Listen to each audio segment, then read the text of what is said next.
Good day, and welcome to the TCS earnings conference call. As a reminder, all participant lines will be in the listen-only mode, and there will be an opportunity for you to ask questions after the presentation concludes. Should you need assistance during the conference call, please signal an operator by pressing star, then 0 on your touchtone phone. Please note that this conference is being recorded. I now hand the conference over to Mr. Kedar Shirali, Global Head, Investor Relations at TCS. Thank you, and over to you, sir. Thank you, Stephen. Good evening and welcome, everyone. Thank you for joining us today to discuss TCS financial results for the first quarter of fiscal year 2023 that ended June 30th, 2022. This call is being webcast through our website, and an archive including the transcript will be available on the site for the duration of this quarter. The financial statements, quarterly fact sheet, and press releases are also available on our website. Our leadership team is present on this call to discuss our results. We have with us today Mr. Rajesh Gopinathan, Chief Executive Officer and Managing Director. Good evening, everyone. Mr. N.G. Subramaniam, Chief Operating Officer and Executive Director. Good evening, everyone. Mr. Samir Seksaria, Chief Financial Officer. Hello, everyone. Unfortunately, Mr. Milind Lakkad, our Chief HR Officer, could not join us today due to a bereavement in his family. Our management team will give a brief overview of the company's performance, followed by a Q&A session. As you are aware, we do not provide specific revenue or earnings guidance, and anything said on this call which reflects our outlook for the future or which could be construed as a forward-looking statement must be reviewed in conjunction with the risks that the company faces. We have outlined these risks on the second slide of the quarterly fact sheet available on our website and mailed out to those who have subscribed to our mailing list. With that, I'd like to turn the call over to Rajesh. Thank you, Kedar. And good morning, good afternoon, and good evening to all of you. We are starting out in FY23 on a strong note, growing 16.2% in rupee terms, 15.5% in constant currency terms, and 10.2% in dollar terms. We announced our salary increases with effect from April 1st, reflecting that and other employee costs we incurred in Q1. Our operating margin for the quarter was at 23.1%, a contraction of 1.9% sequentially and 2.4% year-on-year. Net margin was at 18%. I'll now invite Samir and NGS to go over different aspects of our performance during the quarter. I'll step in again later to provide some more color on the demand trends that we are seeing. Over to you, Samir. Thank you, Rajesh. Let me first walk you through the headline numbers.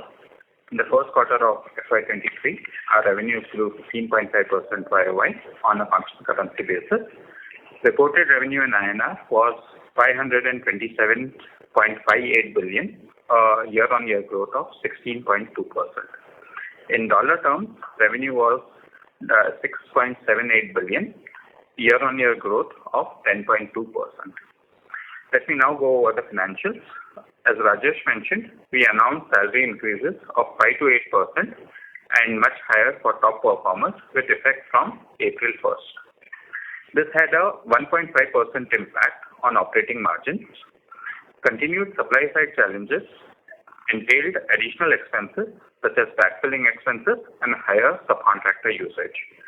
This and normalizing travel expenses negated various operational efficiencies, resulting in an operating margin of 23.1%, a sequential contraction of 1.9%. Net income margin was at 18%. Our effective tax rate for the quarter was 25.5%, and our accounts receivable was at 63 days sales outstanding in dollar terms, down 1 day compared to Q4. Net cash from operations was rupees 108.1 billion, which is a cash conversion of 114%. Free cash flows were rupees 100.68 billion. Invested funds as on 30th June stood at 527.6 billion, and the board has recommended an interim dividend of rupees 8 per share. Since Milind is not here today, I'll take you through the HR numbers now. On the people front, our workforce strength crossed the 600,000 mark this quarter, ending this quarter with 606,331 employees. We continue to hire talent from across the world with a net addition of 14,136. It is a very diverse workforce with 153 nationalities represented, and with women making up 35.5% of the base. We remain committed to investing in organic talent development towards building the next generation G&T workforce. In Q1, TCS has clocked 12 million learning hours, resulting in the acquisition of 1.7 million competencies. LTM attrition in IT services was at 19.7%, and we think it will rise further in Q2, after which it should start tapering. Now over to you, NGS, for some color on our segments and products and platforms. Thank you, Samir. Let me walk you through our segmental performance details for the quarter. All the growth numbers are year-on-year constant currency basis. All our verticals showed good growth in Q1. Growth was led by retail and CPG, which grew 25.1%. After similar strong growth last quarter.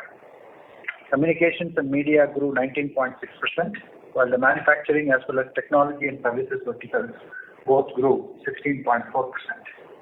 BFSI, our largest vertical, grew 13.9%, while life sciences and healthcare grew by 11.9%. By geography, growth was led by North America, which grew 19.1%. UK grew 12.6%. While continental Europe grew 12.1%. In emerging markets, India grew by 20.8%.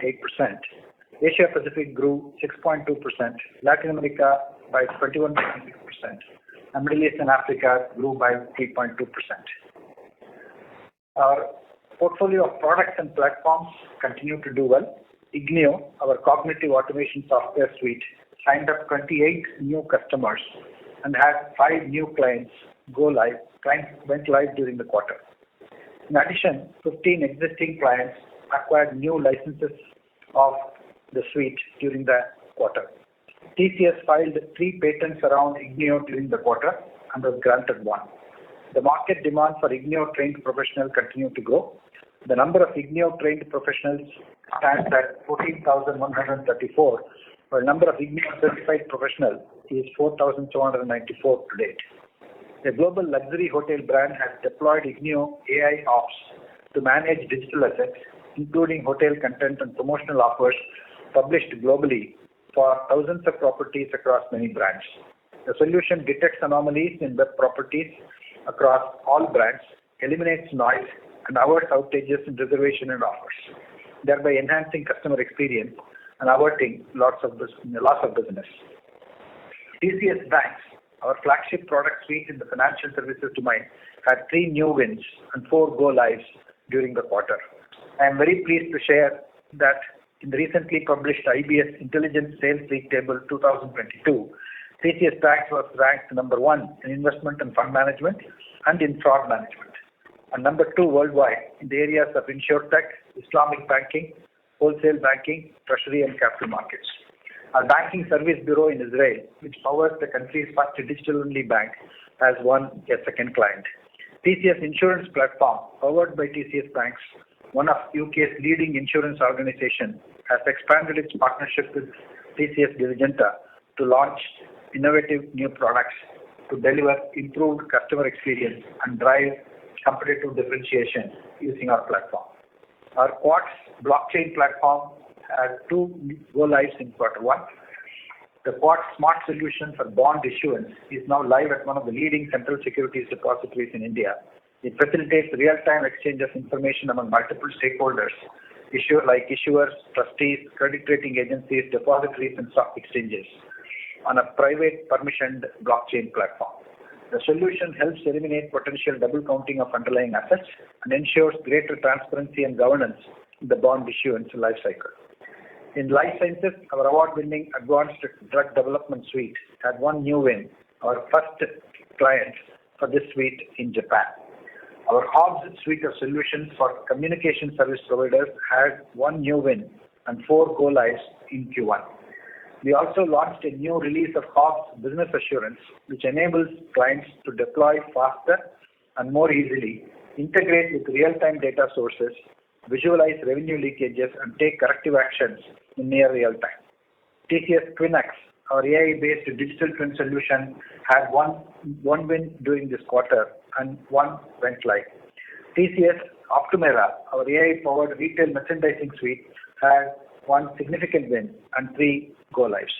TCS Ion continues to expand its presence in the vocational education domain, entering into partnerships with 3 academic institutions, CRISP, Apollo Medical Skills, and MIT World Peace for Learning programs.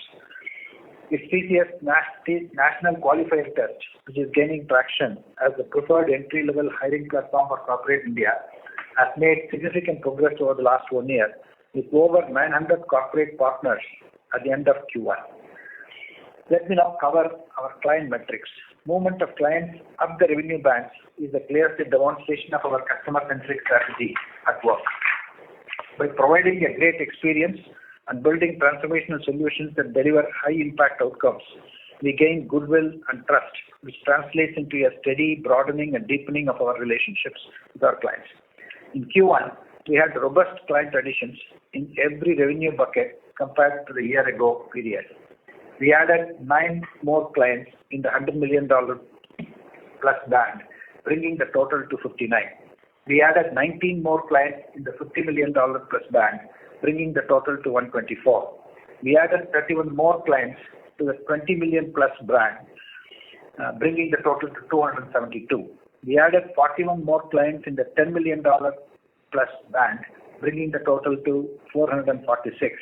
We added 64 more clients in the $5 million plus band, bringing the total to 650. We added 78 more clients in the $1 million plus band, bringing the total to 1,196. Over to you, Rajesh, to give your insights on demand drivers during the quarter. Thank you, NGS. All the demand drivers we have been speaking about for the last 2 years continue to be very much in play. In Q1, we saw plenty of deals in each of these categories, whether it be cloud adoption, operating model transformation, vendor consolidations, or G&T engagements. Cloud adoption continues to be a powerful growth driver. We have plenty of deals this quarter once again and more in the pipeline. Our strong partnerships with the hyperscalers, deep expertise on their platforms, and our industry-specific solutions and domain knowledge have helped us gain share in this space.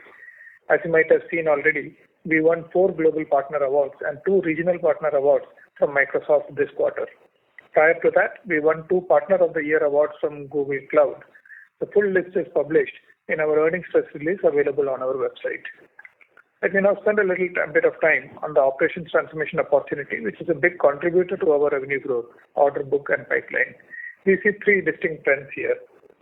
There are more and more clients looking to leverage next-generation technologies to create leaner, agile, resilient, and efficient operations with an intent to plow back the savings into the business transformation initiatives. We have been big beneficiaries of this trend. A game changer has been TCS Cognix, our AI-driven human-machine collaboration suite, which we launched in 2020. It features a large number of pre-built, configurable, and reusable digital solutions covering a wide range of industries and business functions. Today, the suite consists of 530 value builders covering an extensive set of business and technology use cases. Over 267 customers have leveraged Cognix across business and IT operations to drive business outcomes. In Q1, we had 6 new wins featuring Cognix. The second trend is the growing incidence of multi-services integrated deals. By bringing multiple elements of the operation stack, such as applications, databases, operating systems, and underlying infrastructure, all within the scope of a single service provider, clients are not only able to drive greater accountability, but also take up transformation programs that are more holistic in nature. This trend plays to our strength in terms of our structure, as well as our ability to bring together different capabilities from across TCS to create a seamless service delivery team. We had 6 new multi-service integrated deals in Q1 versus 2 to 3 deals per quarter in FY22. An adjunct to these 2 trends is that clients are looking to reduce complexity by bringing down the number of service providers they work with to a few select partners who possess the right innovation capabilities and can scale. We won several large deals in Q1 which were vendor consolidation exercises. Let me switch gears and talk about the airline industry, which is no stranger to consolidation. There is an industry-level transformation taking place there, designed to make airlines much more competitive and customer-centric, and TCS is playing a big role in helping industry players transform. The airline industry is heavily dependent on ticketing platforms whose legacy proprietary models restrict the airline's ability to offer new products and services in a direct-to-consumer or D2C model. This is preventing them from establishing competitive differentiation and resulting in an opportunity loss. To address this problem, the International Air Transportation Association, or IATA, has come up with a new open standard called New Distribution Capabilities, or NDC, which airlines can use to dynamically create personalized offers for customers. This enables the customer-specific bundling of preferences, such as number of pieces of check-in bags, seat choices, in-flight amenities, refreshments, or even in-flight shopping, and priced uniquely for sale through their own channels or through third-party aggregators and travel agents. TCS is currently engaged with 3 airlines in implementing NDC and in discussion with a couple more. For a leading UK-based carrier, which is an early adopter of this initiative, TCS did the end-to-end business process redesign and solution development for NDC adoption. Since deployment, the airline's NDC channel daily bookings have grown 500%, contributing to more than 20% of the overall indirect bookings and helping the airline become a digital retailer and personalize the customer's experience and drive new revenues. Moving on to the next theme of how TCS is helping clients adopt innovative technology-enabled business models that drive new revenue streams, let me share 2 examples. TCS has partnered with the senior care arm of a leading US-based provider of long-term care insurance in launching a new line of business, an assisted living marketplace. The platform will allow seekers of long-term care to find the closest assisted living care providers and also offers subscription-based consultation.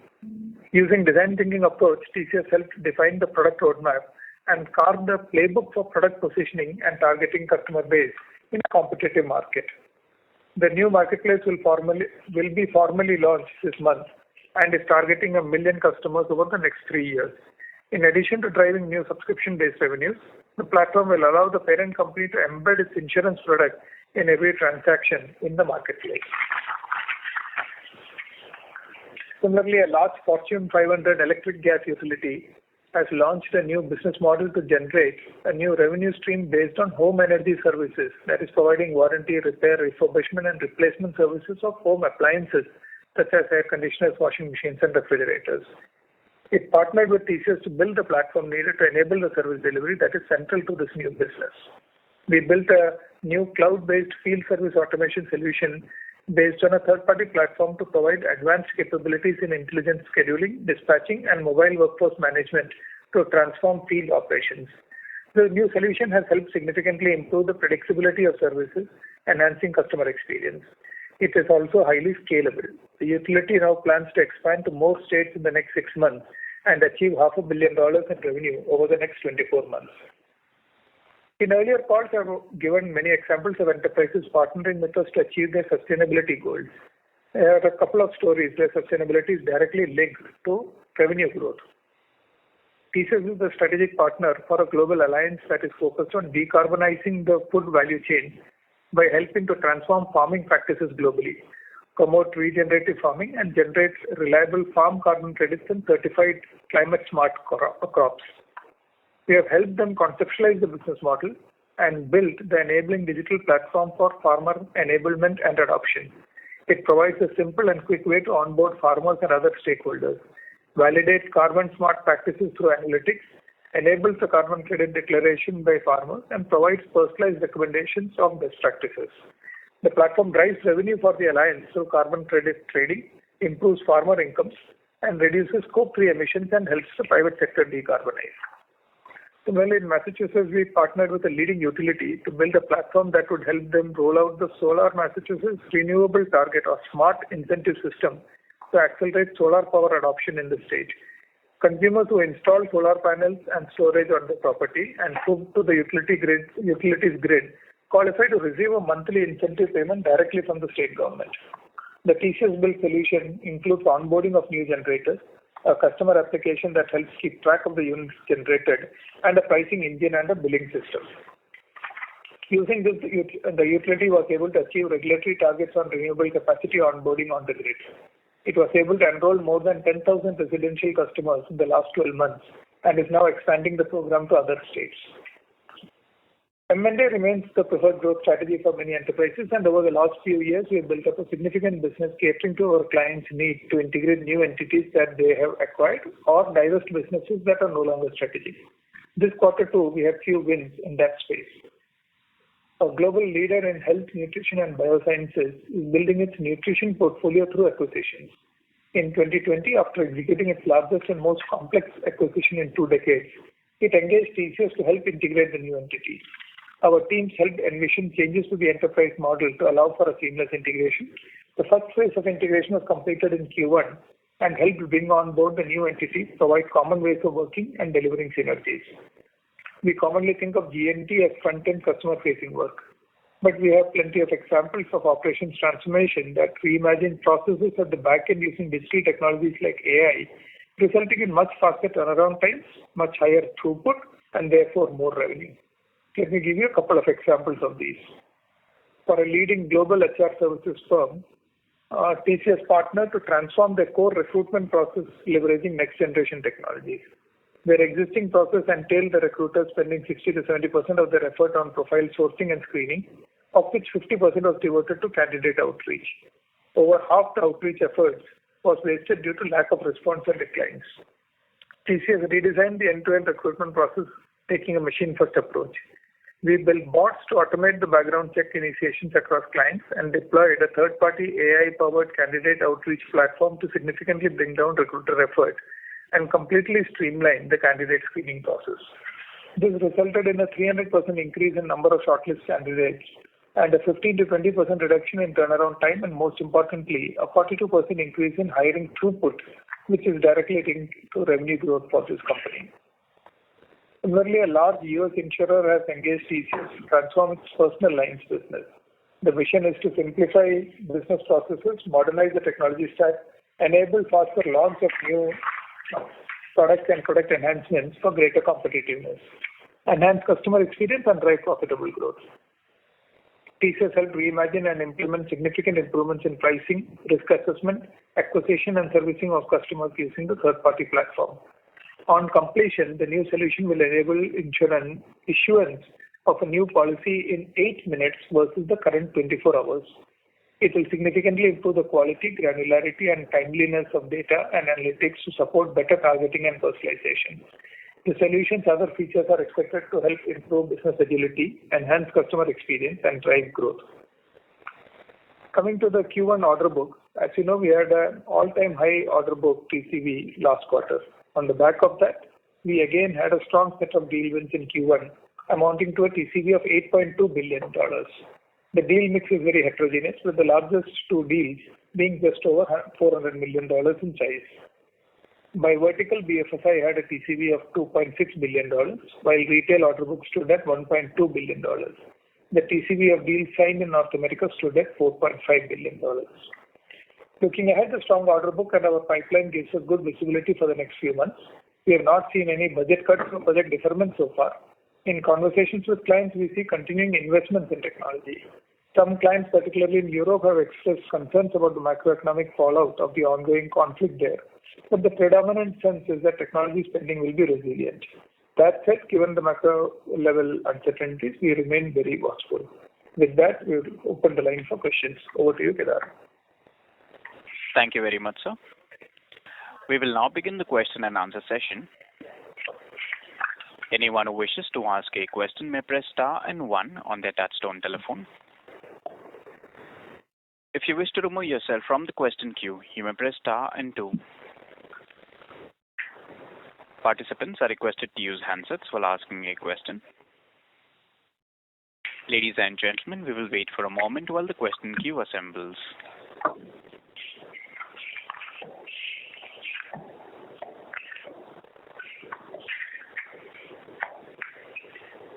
The first question is from the line of Ankur Rudra from JP Morgan. Please go ahead. Hi, good evening. Thank you. A few questions for me today. Perhaps Rajesh, could you maybe elaborate on the tone of conversations you had with clients on perhaps new growth and transformation contracts, how that evolved this quarter? And in addition to that, how do you think the pipeline formation has been? And finally, how do you read the fact, or how should we interpret the fact that deal signings, at least the growth on a year-over-year basis seems to be sort of flattening out now, and the book-to-bill ratio seems to be lower than the last couple of years? Hi, Ankur. as you can imagine, we have been staying very close to our customers, given the overall news flow that we see all around us. We have been at all levels personally reaching out, meeting with as many customers as we can. And the general sense that we're getting is that at the operating level, the demand scenario continues to be very strong and unabated. There is high visibility to project funding. There is ongoing appetite for continuing investment and in fact for acceleration. So the demand environment on the immediate basis continues to be very strong. Some conversations at senior executive level, CEO, COO level, etc. Obviously, the conversation is more about what we see, what they see overall, and whether on the whole macro environment that you spoke about. But that elevated conversation does not seem to be reflecting in the actual budgets and the spend. We have not seen any project cancellations, pullbacks, nothing of that sort. And this is across both transformation projects as well as on the optimization projects. So overall, but we are, as you can imagine, staying very vigilant, maximizing contact with customers and taking it on a case-to-case basis and reacting to what we have on hand and maintaining that stance. Just the second part, if you could address that also, Rajesh, should investors read anything into the fact that the book-to-bill ratios have dropped a bit this year versus the last 2 years at this time? TCV is a forward-looking number, so it is what it is. As I said, I gave you the commentary on what we're seeing on the field. The actual closures, that number is there. When we look at our pipeline and overall trend, I don't think there's anything that is alarming for us. At 1.2 billion, it is 1.2 times book to bill. It's still quite strong. So nothing more in that from our perspective. But we are also staying very. I think the world is vigilant. Appreciate that color. Just one question again. Of course, nobody knows the future, but and I know you've always said it like you see it. If we do hit, the R-word recession, what are the key points you would look for, and how do you feel about TCS's position in the market now versus the previous down cycles over the last 2 decades? Ankur, we have been continuously investing in improving our strength on both sides of the equation. And that is what we call that twin engine strategy of cost and optimization and growth and transformation. And the growth and the transformation part of the agenda is equally applicable on either side of that economic scenario. So from a positioning perspective, we are quite happy with where we are, both in terms of capabilities as well as our positioning in the market and our client engagement. And that's an area that we have been continuously investing in. From an operating perspective, we have built up the capacity. We are well positioned to be able to move rapidly on either direction if things change in any way. So I'm quite confident that our agility is going to be our biggest strength. And also our reputation and our client relationships will come through significantly if there is some uncertainty or any volatility. And this last question on margin, if I can. Were there more headwinds in 1Q than you previously thought, Samir? And do you think the range of outcomes now for the year looks maybe softer than what you thought a quarter ago? Could you repeat that, Ankur? You're saying as far as margin goes? As far as margin goes, do you think you saw more headwinds in June quarter versus what you thought at the beginning of the quarter in terms of the puts and takes? And how do you think about the rest of the year now? Nothing different from what we saw in the beginning of the quarter. I think the two things that are playing out there, one is the wage increases, which is a fairly well understood one. The other is the continuing demand environment and the attrition environment that is leading to the increased operating cost, especially on the employee side. So that on the attrition side, not totally unanticipated, but it is continuing, and we think that probably it will take another few more months before it will start to come down. So till then, the margin pressures will continue, but we hope to sequentially improve from where we are, given that we have taken that annual hit completely. Thank you, and best of luck for the year. Thank you. The next question is from the line of Sandeep Agarwal from Edelweiss. Please go ahead. Yeah, hi. Good evening to the management team, and thanks for taking my question.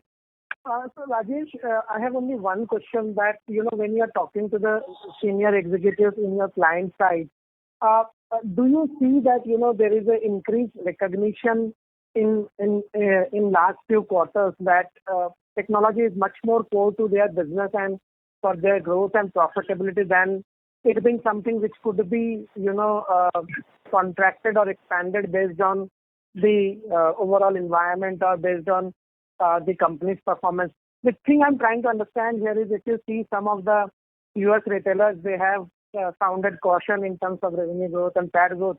But at the same time, I think that, they have to spend in technology to be relevant in the omni-channel mode. And also, secondly, I think outsourcing is always the most efficient or cost-efficient way of managing things in tough times. So what is your sense on that?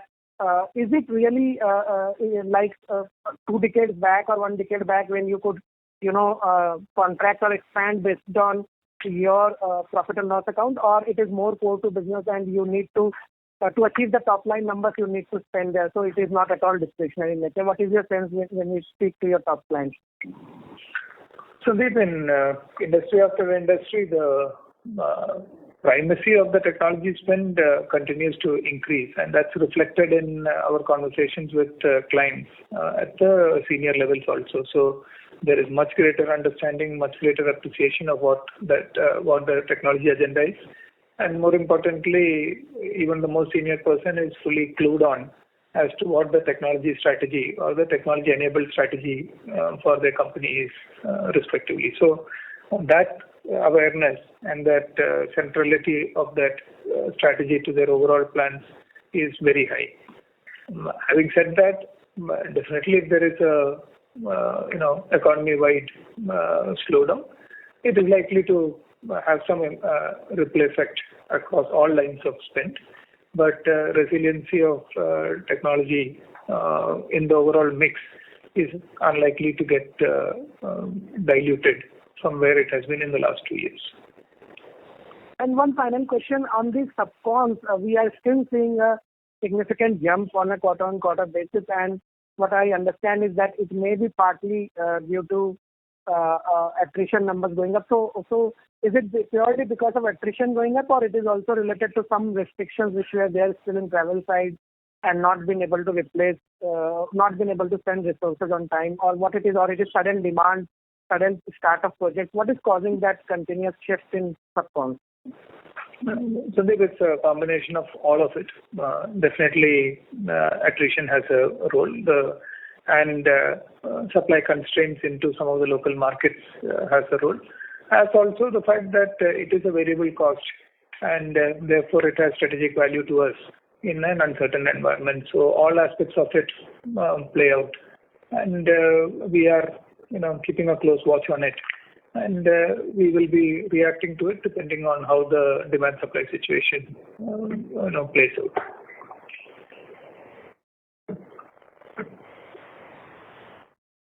Thanks. That's all from my side, and best of luck for the current quarter. Thanks. The next question is from the line of Kumar Rakesh from BNP Paribas. Please go ahead. Hi, good evening, everyone. Thank you for taking my question.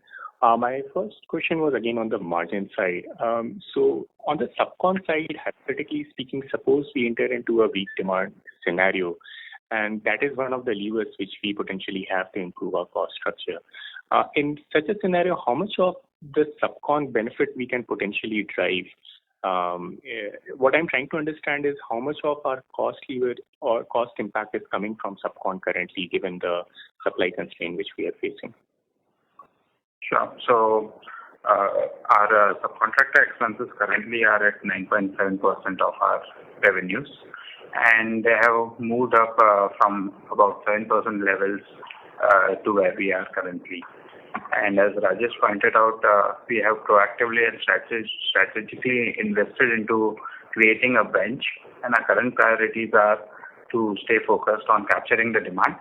And we have known how to balance on the subcontractor side, and as need arises, we'll be able to, realign it or balance it when it's needed.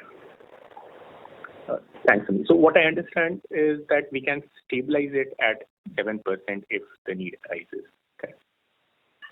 Sorry, what was that? Yeah. 11%? 7%. Yeah.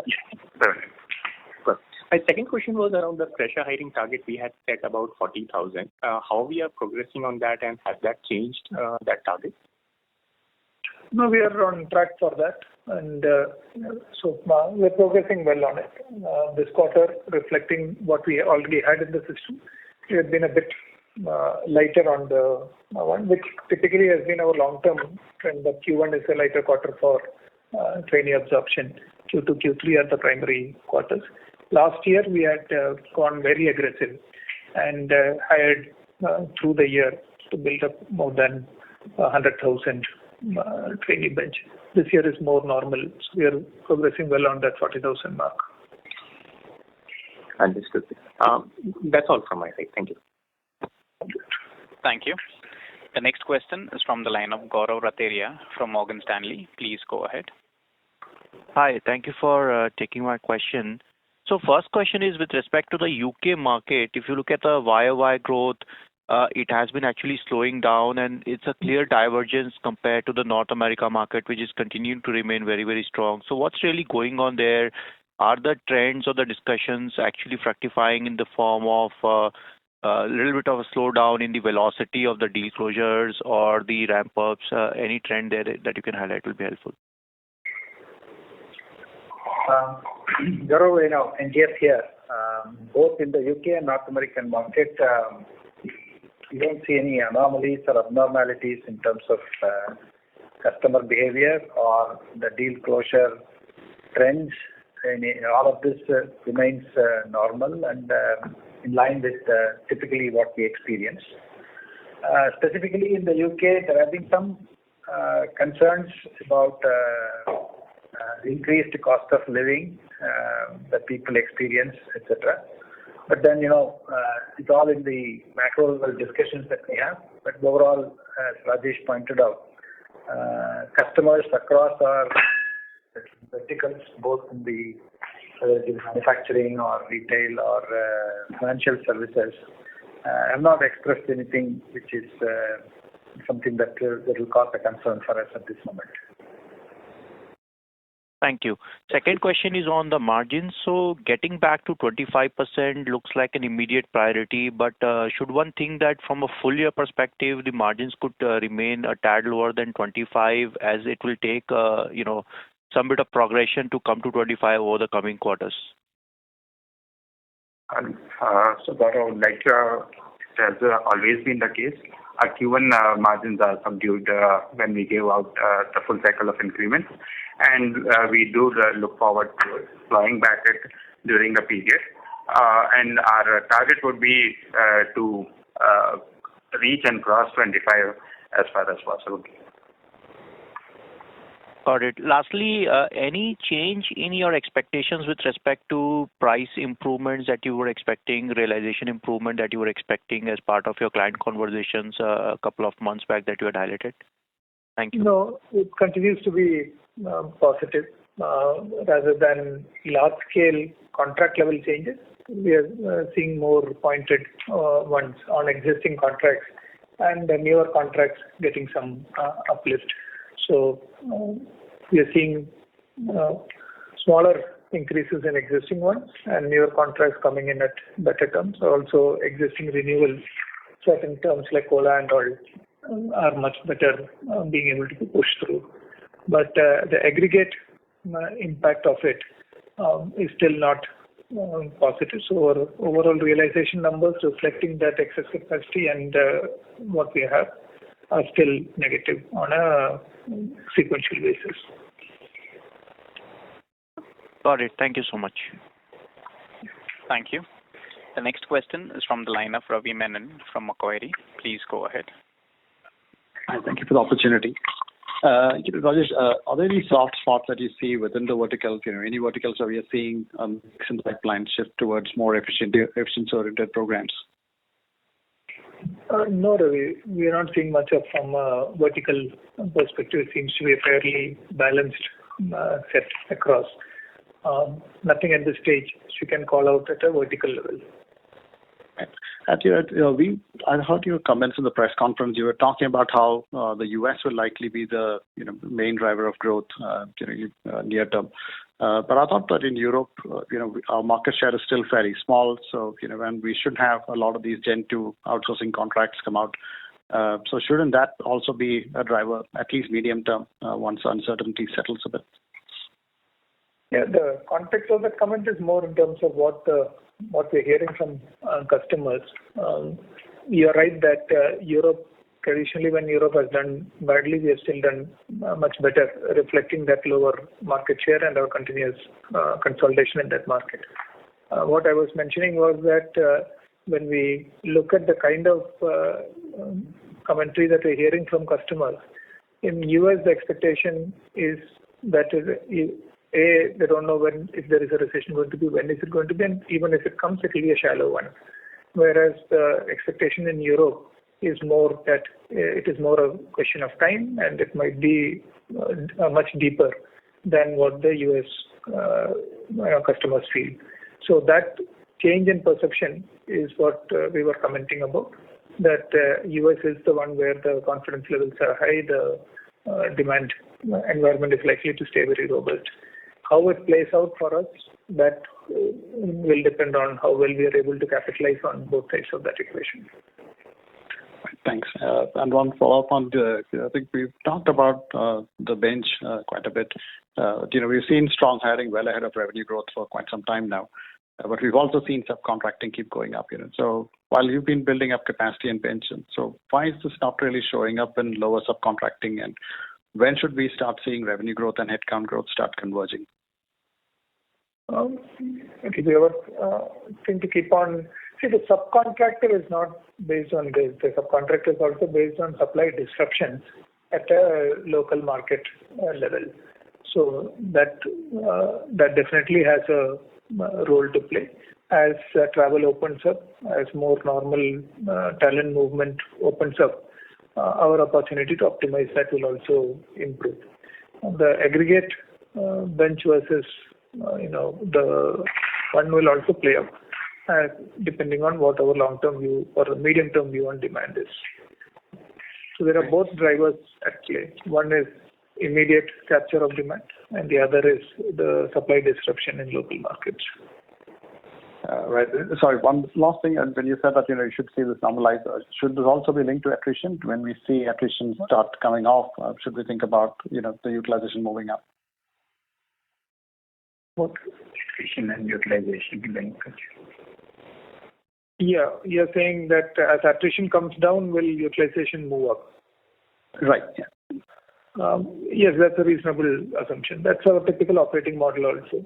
When in a high demand scenario, we first prioritize demand, and attrition is also linked into that.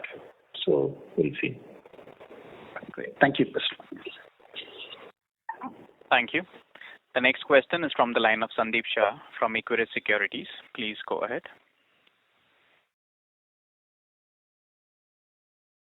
Yeah, hi, thanks. Thanks for the opportunity. Most of the questions been answered. Just on Europe, you have discussed about UK. Can you also discuss about continental Europe? Because even in last 4 to 5 quarters, the growth in continental Europe on a sequential basis is a bit lower and softish versus company average. So one can read with the macro concerns, or this is more specific to TCS as of now? That we'll have to look across, but we are not seeing any significant change to the demand environment in Europe across the board. So 12% is still a decent number. As I said, the commentary that we're hearing from clients is a bit more mixed in Europe compared to North America. But at an immediate demand basis, we are not seeing anything that is significant.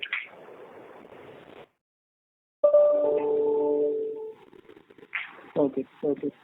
And just a second question with increasing macro concern, some of your global peers are saying clients have also started increasing discussion on outsourcing-led deals, which you also highlighted, Rajesh, in your comments, where the multi-tower outsourcing deals are increasing in first quarter versus the last 4 quarters. So is it fair to say that outsourcing-led deals can increase and large caps, including you, could be a fair beneficiary of this going forward? Our twin engine strategy is essentially predicated on that we have a relevance in both scenarios, both the consolidation scenario as well as in a growth scenario. So we do believe that our continuous investment in a broad-based set of services and a holistic structure positions us very well to be a single source provider, a single source strategic provider to the client, who can actually use that opportunity to drive the transformation and set themselves up for the growth phase also. And that value is what is driving some of those deals that we have described in this quarter.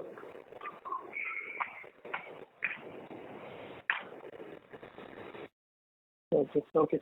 And just a last question, if I can squeeze.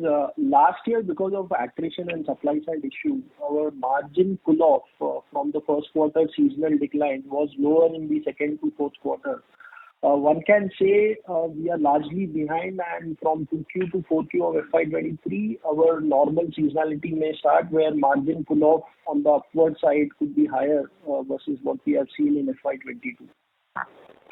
Yes, that is reasonable to expect.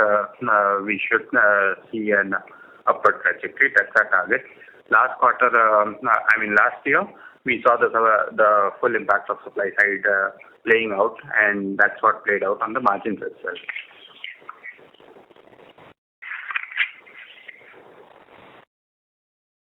Okay. Thanks and all the best. Thank you. The next question is from the line of Debashish Mazumdar from B&K Securities. Please go ahead. Good evening, gentlemen. Thank you very much for taking my question, and congrats on a good delivery as far as growth is concerned. So if you can speak closer to the handset, please. Your audio is not audible. Yeah, am I audible? Yes. Yeah. Just one small question I need to understand. As far as the margin trajectory is concerned, in a normal year, we see the entry margins are lower and exit margins are normally higher, which was not the case last year. Last year we started with 25.5, we ended with 25. So this year we are starting with 23.1. So how confident we are that this 23.1 trajectory will move up from here on, and it is kind of bottoming out? So I just responded the same thing to the previous question as well. Our target is we expect that it would be on an increasing trajectory, and that has been the usual trend except for last year.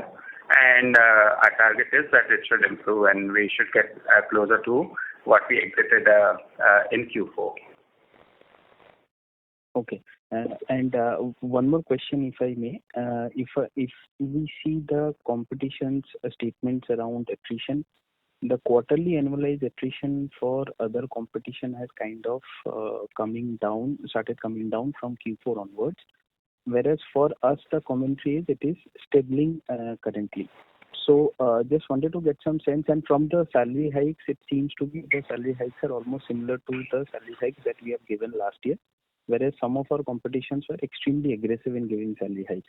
So just wanted to get some sense that in terms of controlling attrition, I'm not asking about the overall number because it is much lower than peers.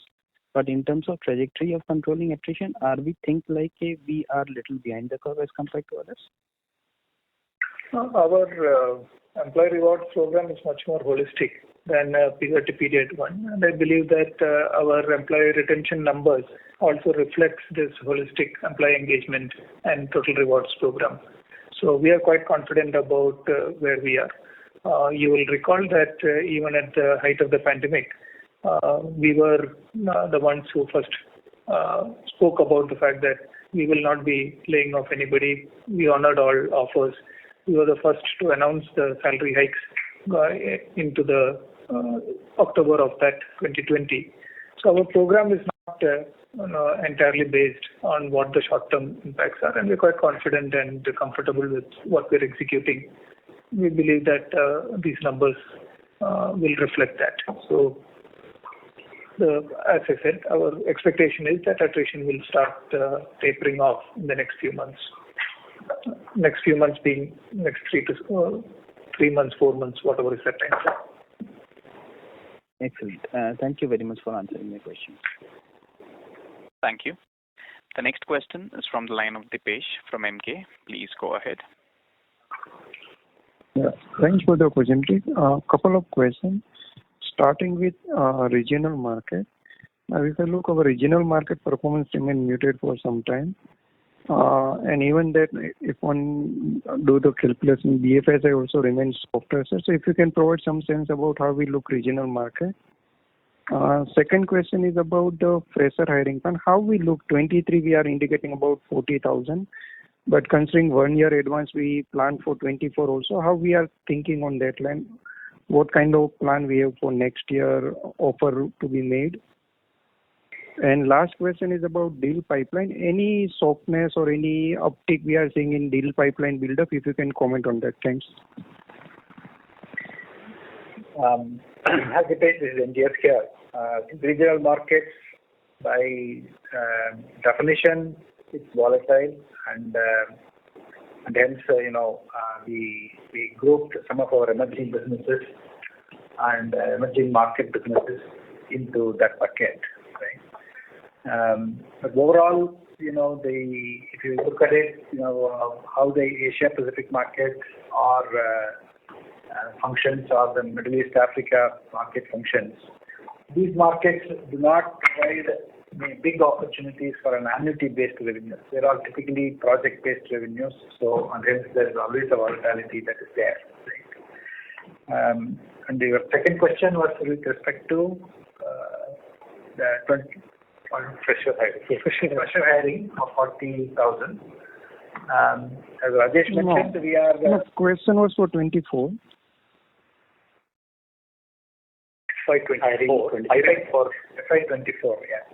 So I think we typically start the base at about, let's say, 40,000. In this year it's 40,000. Next year is likely to be the demand situation continues. I think we on average we always started it with 40,000, right? As a given our size and shape of our business.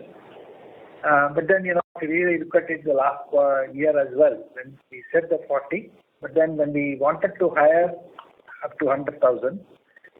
Our hiring engine was able to do that. So, we have that ability and agility to hire people, hire talent, and fortunately, we are able to attract the right talent given our brand, given our opportunities that we offer to our employees.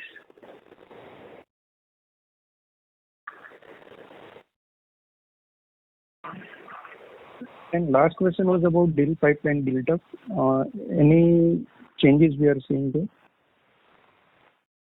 No, we are not seeing any major deviation or abnormalities in that. That's on a book-to-bill ratio of 1.2.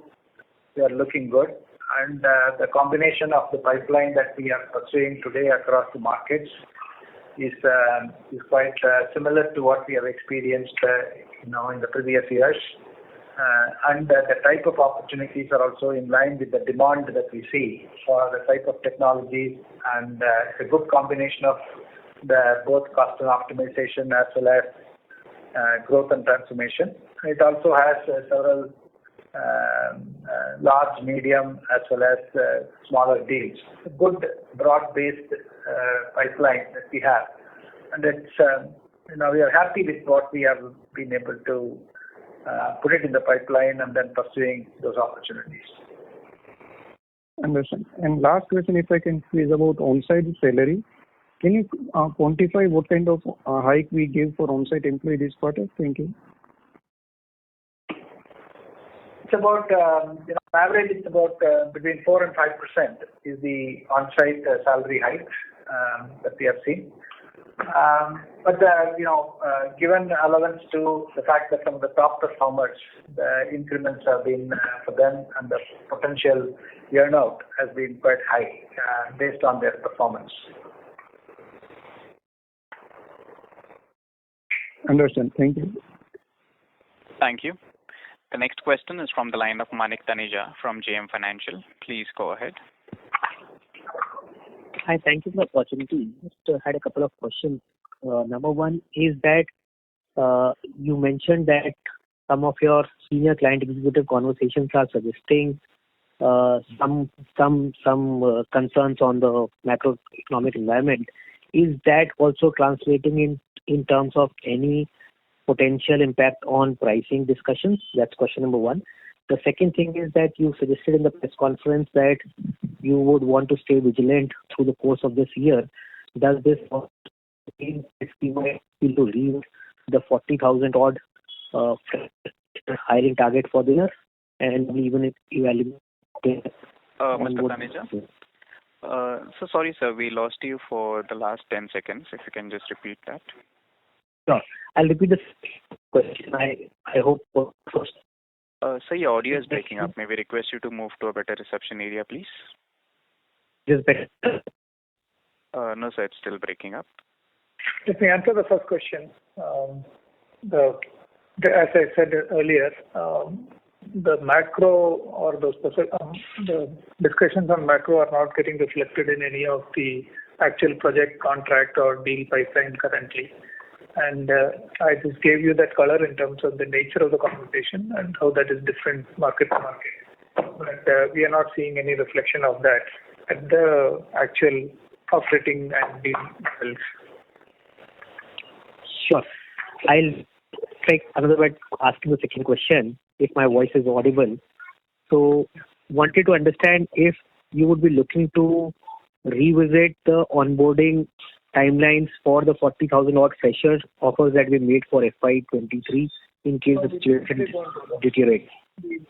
No, we do not do that. We honor all offers that we make. We do not defer joining or do any form of such management. Any offer that we make, we honor it based on whatever has been the timeline committed on it. And that's not part of our philosophy. Sure. Thank you and all the best for the future. Thank you. Thank you. The next question is from the line of Apurva Prasad from HDFC Securities. Please go ahead. Thanks for taking my question. Rajesh, just a couple of quick ones. Most of the others have been covered. So first one is on pricing. Are you seeing any incremental challenges in getting price increase, even though that being selective, say, versus the previous quarter? And the second question is on retail and CPG. Are there some early signs of some softness there? And I'm referencing to the TCV number, which has been significantly, the book-to-bill has been significantly higher the past 3 years, and just looks like slowing down a lot more. No, the pricing, actually, the conversations are picking up momentum rather than losing momentum. So absolutely no reflection there. On retail, those TCV numbers are not there, worked out by the normal nature of TCV rather than anything else. We are seeing very strong transformation agendas across many retailers, especially grocery and essential retailers, where significant transformation programs are getting executed, and we see continuing demand. So the TCV is, the overall the pipeline is quite strong, and the demand environment also in retail is very strong. Thank you.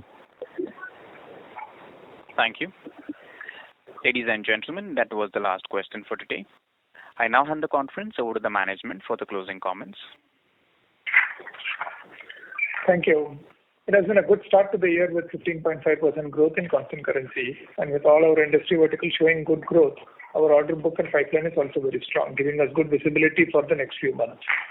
Our margin dipped this quarter due to salary increase and other supply side related costs, but we stay confident in our ability to bring it back to our preferred range over time. On the people front, we continue to hire across all our markets and added over 14,000 employees on a net basis in Q1. Our attrition continues to be elevated at 19.7% in IT services on an LTM basis. This will probably peak next quarter and then start tapering off. With that, we wrap up our call. Thank you all for joining us on this call today. Enjoy the rest of your evening or day and stay safe. Thank you, members of the management. On behalf of TCS, that concludes this conference. Thank you all for joining us, and you may now disconnect your lines.